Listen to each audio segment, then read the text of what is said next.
አሰላሙ አለይኩም ወራህመቱላሂ ወበረካቱ። ውድና የተከበራችሁ የኢሞ ቲዩብ ተከታታዮች በሙሉ እንዴት ናችሁ? ሰላም ናችሁ? በያላችሁበት ዓለም ዳርቻ ሰላማችሁ ይብዛ። ክርስቲያን ወገኖችም ሰላም ብያለሁ። እኔ ጋር ሁሉ ሰላም ነው አልሐምዱሊላህ ረቢል ዓለሚን። እኔ የምላችሁ ጋይስ የኢትዮጵያ ስራና ሰራተኛ ማህበራዊ ኤጀንሲ ምናምን የሚባሉት ኤጀንሲዎች እነዚህ ቆንስላዎች መቼ ነው ግን የኛን መብት ወደ መሬት የሚያወርዱልን? እኔ አሁን ጥያቄ ነው የሆነብኝ። አሁን ለምሳሌ አንዲት ሴት ስትመጣ ልጅ ለመያዝ ተብላ ትመጣለች። ልጅ መያዝ እሷን ይመለከታል። ምግብ መስራት እሷን ይመለከታል። ጽዳት እሷን ይመለከታል። ቤቱን የሁለት ሰራተኛ ስራ አንድ ሰራተኛ ትሰራለች ማለት ነው። ለጽዳት ብቻ ብሎ ያመጣሉ። ጽዳት፣ ምግብ፣ ሁሉንም ነገር እሷ ትሰራለች። ግን ታምናላችሁ ለሰራተኛ ሳምንታዊ እረፍት እንዳለው የበዓል ቀን ቀኑን ሙሉ ስራ የመስራት ግዴታ እንደሌለበት የእረፍት ቀኑ እንደሆነ ይሄ ነገር ሁሉ በወረቀት ላይ ተሰፍሮ እንደተቀመጠ ታምናላችሁ?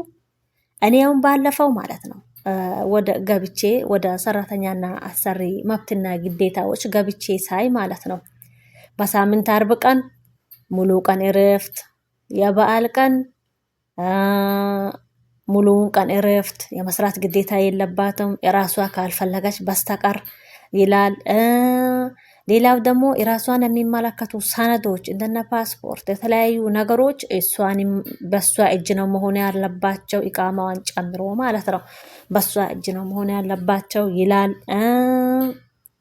ምን ልበልሽ፣ ሌላው ደግሞ ማታ በቀን ማለት ነው 9 ሰዓት የእረፍት ሰዓት፣ የ9 ሰዓት እረፍት ሰዓት። እስቲ ማን ነው 9 ሰዓት የሚያርፈው አላችሁ እንዴ? እኔ እንኳን 4 ሰዓት በቂ የለኝም ይላል። እንደገና ደግሞ ማለት ነው የስራ ሰዓታቸው ላይ በስራ ሰዓታቸው ላይ ከስራ ሰዓታቸው ውጪ በሆነ ሰዓት ስራ የመስራት ግዴታ እንደሌለባቸው ይሄ ነገር አሁን ወደታች ወርዶ ለነሱ በሰነድ መልኩ ካልተሰጣቸው ካልደረሳቸው በስተቀር እኛ ማታ ስንት ሰዓት ላይ ስራ እየሰራን ነው? አይደለም 9 ሰዓት፣ እስቲ ስንት ሰዓት ድረስ ነው እየሰራን ያለው ነው?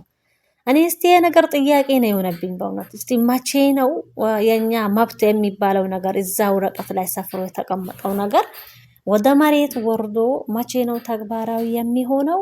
መቼ ነው እኛ እንደ ሰው ከሰው እኩል ታይተን እንደ ሌላ ሀገር ዜጋ ማለት ነው።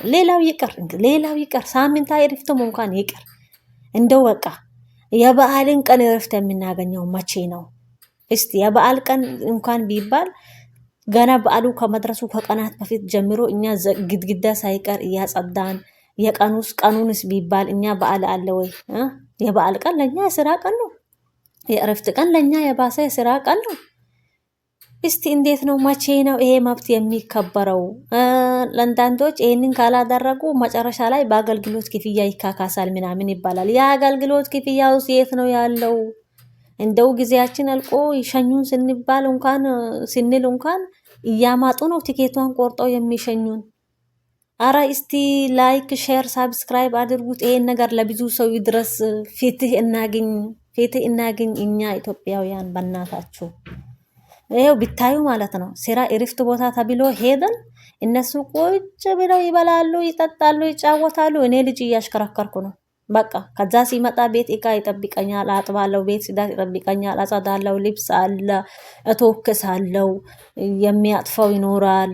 እዛ ሄጄ መዝናኛ እንሄዳለን ይሉኛል። እኔ ልዝናና ሰውን እዛ ጋር ሊሰራ ነው ልጅ ላሽከረከር ነው እኔ የምወጣው። ልጅ እያሽከረከርኩ እንደሚታዩት ማለት ነው እዛው ጋር ነኝ በቃ።